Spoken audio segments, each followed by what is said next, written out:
Shalom brother and sisters yang dikasihi Tuhan Yesus. Ketemu lagi sama Bro Theo di Holynesia, channel yang beneran mengubahkan iman lewat firman yang hidup. Kali ini kita bahas topik penting yang sering kita remehin, kesombongan atau pride. Ini bukan dosa sembarangan bro and sis. Ini dosa nomor 1 paling berbahaya, yang pertama kali bikin Lucifer jatuh dari surga, dan punya muka yang sungguh berbeda dari semua jenis dosa lain. Yuk kita dalami bareng supaya hati kita tetap waspada. Kenapa pride disebut dosa nomor 1 dan paling mematikan? FYI, pride adalah akar dari segala dosa. Marah, iri, nafsu, serakah. Hampir semua dosa lain sering mulai dari sini. Pride membuat kita merasa kita lebih hebat, lebih pintar, lebih benar dari orang lain, bahkan daripada Tuhan. Alkitab tegas bilang di Amsal 16 ayat 18, kesombongan mendahului kehancuran, dan tinggi hati mendahului kejatuhan. Pride ini anti Tuhan secara langsung. Dia bilang, aku gak butuh Tuhan, aku bisa handle sendiri. Makanya Tuhan benci pride atau kesombongan. Contoh paling tragis, Lucifer, malaikat terindah dan terkuat di surga. Dia jatuh karena pride. Di Yesaya 14 ayat 12, Lucifer bilang, aku akan naik ke langit, aku akan menyamai yang maha tinggi. Dan itulah pride murni. Akibatnya, dia dilempar keluar dari surga seperti kilat. Lukas 10 ayat 18. Jadi setan, dan bawa sepertiga malaikat ikut jatuh. Pride lah yang ubah cahaya jadi kegelapan total. Nah, yang bikin pride punya muka berbeda dari dosa lain adalah, dosa lain biasanya kelihatan jelas. Marah kelihatan eksplosif, nafsu ketahuan perbuatannya, serakah kelihatan tamaknya. Tapi pride, dia licin, tersembunyi, dan bertopeng baik. Bisa terdengar seperti, aku lebih rohani daripada jemaat lain. Pelayananku yang bikin gereja maju. Aku gak perlu nasihat orang.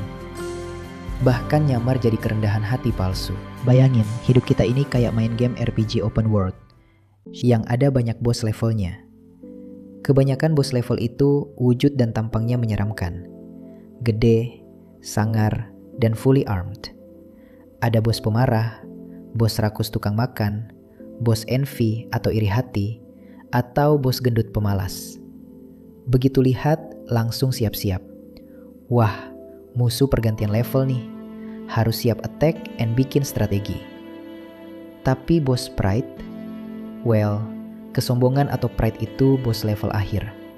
Raja yang muncul pas kita udah merasa udah kuat, level tinggi, dan udah paham semuanya. Dan yang bikin ngeri, wujud bos pride ini beda total dengan yang lainnya.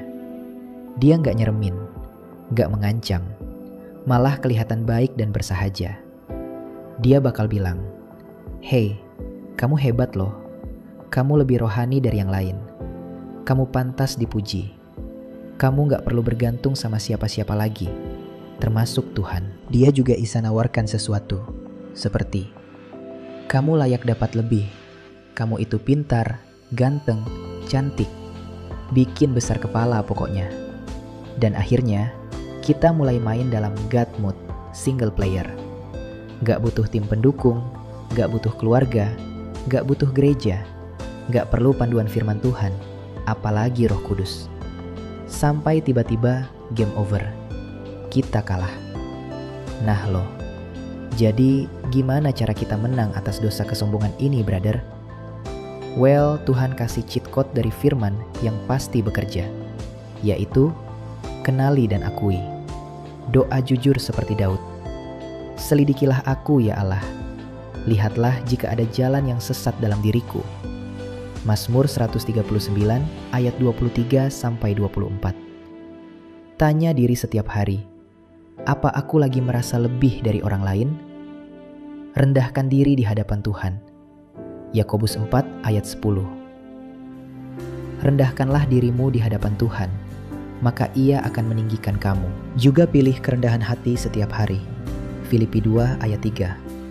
Lihat Yesus, Dia yang paling tinggi, tapi merendahkan diri sampai mati di kayu salib. Itu anti pride paling polo bro. So, Semakin dekat sama Tuhan yang besar, semakin kecil kita rasanya. Dan itu senjata terkuat lawan pride. Bro and sis, pride atau kesombongan pernah jatuhkan Lucifer, dan bisa jatuhkan kita juga dengan mudah kalau kita biarkan. Tapi Yesus sudah menang atas segala dosa, termasuk pride. Ayo kita stay humble yuk, stay dependent on God, biar Dia yang dapat semua kemuliaan. Kalau kamu lagi fight sama pride, komen di bawah ini.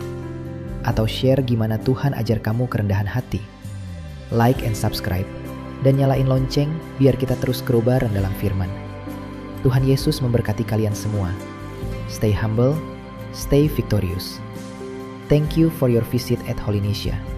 Let's grow in faith and shine bright in Christ. Amen. Shalom.